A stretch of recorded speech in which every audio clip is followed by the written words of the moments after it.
Okay, today we're going to do another calculus of variations problem. This time we're going to look for the smallest area of a surface of revolution using calculus of variations. If you remember your calculus, usually you learn this in second semester of engineering calculus, and that is that the area of surface of revolution is the integral of 2 pi y square root of 1 plus y prime squared dx. You can look that up if you like. And I denoted this as the ds element, the arc length element right here. Okay. If we're going to use the calculus of variations to solve, to minimize, find the y that minimizes this area, we'll notice at first that this has no, our function inside is not a function of x.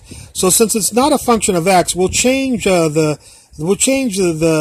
portion of the integrals to an x prime ds formula.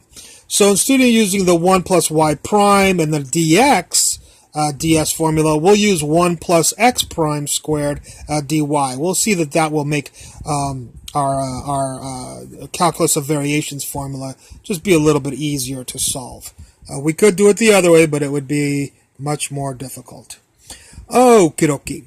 So this is an equivalent formula. We learned this in calculus also, but what we learn is from when we do calculus of variations is if you have no x dependency, you prefer x prime formulas, believe it or not, than y prime formulas. Okay. So what is our function? Our function in here, we just have to worry about the y and the square root of 1 plus x prime squared. Okay, that's our function that we have to use in our Euler-Lagrange formula.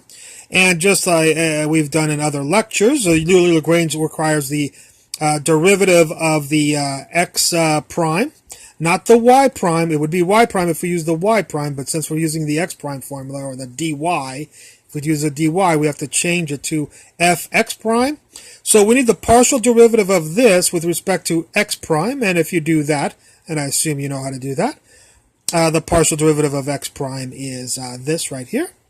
And we'll also need the partial derivative of f with respect to x. And that's one nice thing. That's why we talk about no x here. Is the nice thing is the partial derivative with respect to no x is 0. Whereas here it would have been a little bit more of a hassle because we would have had a partial y prime and a partial y. The partial y would have lived, and it would have made it wouldn't have been 0 like this. So that's why we change it, is so we can get a beautiful 0. We love zeros in equations when we have to solve those equations. Okay, well, our Euler-Lagrange, as we've known before, this time though we changed it though.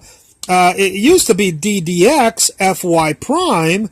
Now, because we're using this formula, the x prime formula, we just have to swap all the x's for the y. So now it'll be d dy fx prime equals fx. It used to be fy, but we are doing x prime. There's no x, so we'll use this formula instead. Okay, so this is our Euler-Lagrange. It works for all problems. And one of the Euler-Lagrange formulas. And the question is, do you know who d dy is? Nope. Do you know who fx prime is? Yep, I do. He's right there. I'll pick up all that stuff and put him right in here, and there's all that stuff right there. Do you know equals? I know equals. Do you know fx? Yes, I know the partial derivative of f with respect to x is 0, and so I'll put a 0. Once we get this, we'll put integrals on both sides, and the integral of a derivative is gone, and so it's gone. Here is all of these people. These people are all right there. And the integral with respect to, by the way, this will be now with respect to y, not x, as it would be if we used the other calculus of variation formula, or if we used that. The integral of 0, of course, is some constant right there. So we get this is equal to this. This is a separable differential equation. It's a little bit of a hassle, and I have not included the algebra in here. But if you do the algebra and solve for x prime here, it's going to take you a little while. You'll have to scoot this over and square both sides, and then scoot over the x prime island side over, and you know the algebra, or I hope you do. If you don't know the algebra, you shouldn't be learning calculus of variations. Okay, so it'll be quite a bit of about 6-7 steps of algebra to get from here to here.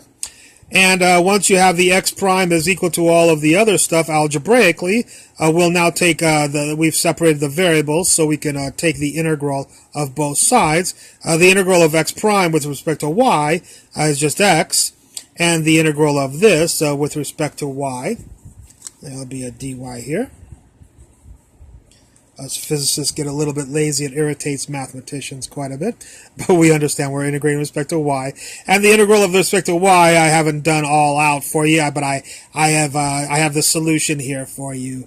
We're not here to learn how to do integrals. That's calculus lectures, which one day I'll get to. Anyways, the integral of this integral is equal to all of this. Once you have a lot of fun with that integral. And if we can try to solve for, if there's only one y, we can solve for y, so I guess we could scoot over the k, there's x minus k, and divide by c, there's the divide by c. Get rid of the cosine hyperbolic inverse, which is just going to be cosine hyperbolic, not inverse. And then multiply times c. And there's this c goes right there. And then once you've gotten rid of all those people, you'll be solved for Mr. Y. So this is our function y, which will minimize the surface area of revolution inside this integral right here. Okie dokie. Whoops, I'm sorry. Make sure we got. I'm sorry. Make sure you got all of that. So if you solve for y algebraically, you'll get this right here. So this will be the function that minimizes the area of surface of revolution area in this integral. I hope you enjoyed this lecture, and I look forward to any comments you have at the bottom. Thank you very much.